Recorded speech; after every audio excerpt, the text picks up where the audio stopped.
London in the final quarter of the 19th century held a position no other city on earth could claim. More than 4 million people lived within its boundaries by 1880. The population continued to grow. Every decade brought another 500,000 residents, drawn from the English countryside, from Ireland, from continental Europe, and from distant reaches of the empire. The city expanded outward and upward, reshaping itself in brick, stone, iron, and glass.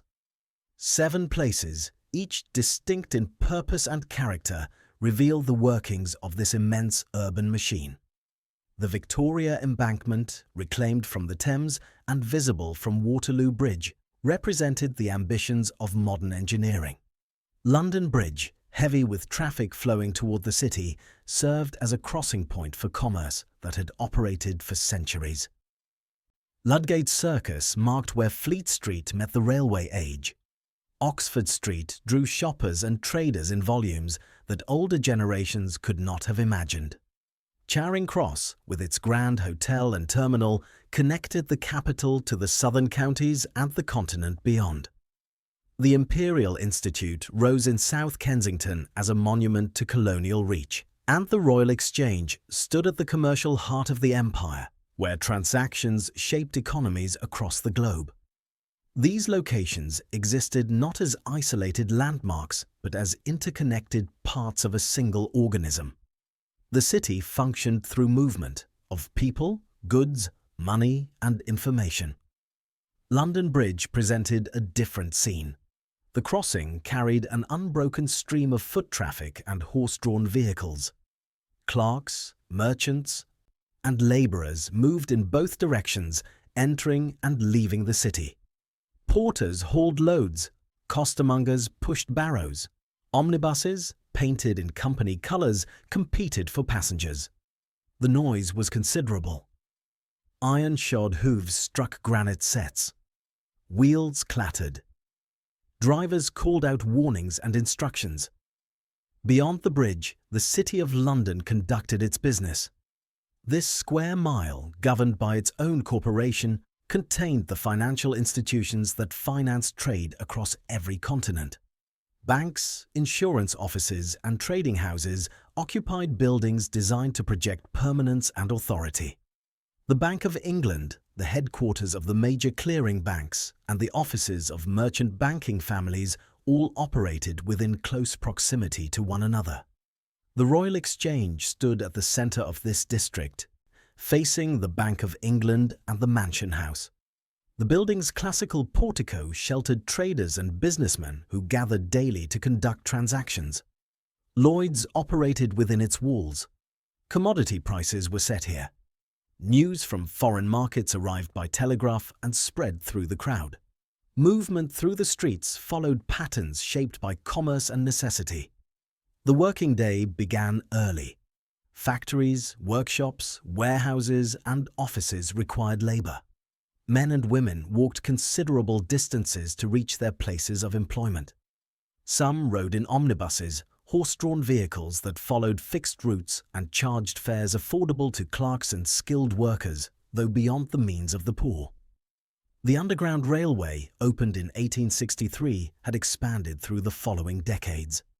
Fleet Street, running eastward from the circus, housed the newspaper industry. Printing presses operated through the night, producing morning editions that would be distributed across the capital and beyond. Reporters, editors, typesetters, and delivery boys populated the street's offices and alleyways. Oxford Street presented the city's commercial face. Drapers, haberdashers, and clothiers displayed goods in plate glass windows. The department store had begun its rise. Establishments such as John Lewis, founded in 1864, and Selfridges, which would come later, represented a transformation in retail practice. Goods from across the empire filled these shops: cotton from India, silk from China, wool from Australia, furs from Canada. The street itself was congested. Private carriages, hansom cabs, omnibuses, and delivery wagons competed for space. Crossing from one side to the other required patience and alertness. Street sweepers cleared paths through the horse manure that accumulated on busy thoroughfares. The smell was an accepted feature of urban life. At Charing Cross, the railway terminus served as a gateway. The station, opened in 1864, occupied the former site of Hungerford Market. The hotel adjoining it provided accommodation for travellers and dining facilities that attracted the prosperous classes. The Eleanor Cross replica in the station forecourt commemorated the medieval original that had once marked the final resting place of Queen Eleanor's funeral cortege, a historical reference inserted into a thoroughly modern transport hub. Trains departed for Dover, for the Channel ports, and for destinations across Kent and Sussex. Travellers bound for Paris, for the German states, for Italy, passed through these platforms. The station also received arrivals from abroad: diplomats, businessmen, tourists and immigrants. South Kensington represented another facet of Victorian London. The area had been developed following the Great Exhibition of 1851, using profits from that event to create a cultural and educational district. Museums, colleges and institutes clustered around the land purchased for this purpose.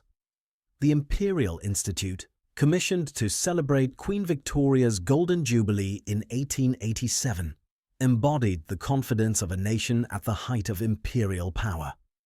The building's tower would become a familiar feature of the London skyline. Its purpose, to promote commercial and scientific relations between Britain and its colonies, reflected the economic rationale underlying imperial expansion. The city contained extremes that existed in close proximity.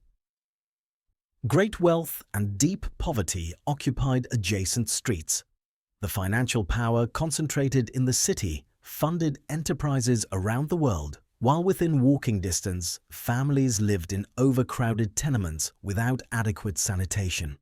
Factory workers laboured long hours in conditions that reformers were only beginning to address. Domestic servants rose before dawn and retired after their employers.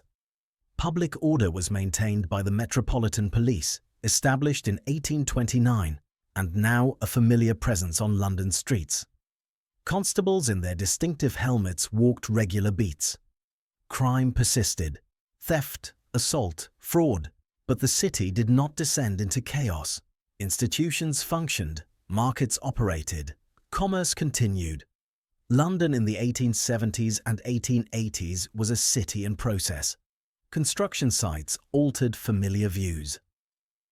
New buildings replaced old. Streets were widened, extended, and connected. The population would continue to grow for decades. The city's physical form would expand outward into suburbs linked to the centre by railways and, eventually, electric trams and motor vehicles. The Royal Exchange still stands, though trading floors have moved elsewhere. The Victoria Embankment remains, its granite walls containing the Thames. London Bridge was replaced in the 20th century, the Victorian structure sold and transported to Arizona. Ludgate Circus lost its railway bridge when the viaduct was demolished. Oxford Street endures as a commercial thoroughfare. Charing Cross Station continues to serve passengers. The Imperial Institute was largely demolished. Only its tower survives, incorporated into later buildings. These places, photographed in the late Victorian era, recorded a city that would transform itself repeatedly in the century to come. The faces captured in those images belonged to people who could not foresee what would follow: the wars, the technological revolutions, the social changes. They inhabited their present as all people do, unaware of their place in history, occupied with work, commerce, and the ordinary business of living. The photographs remain. The city continues.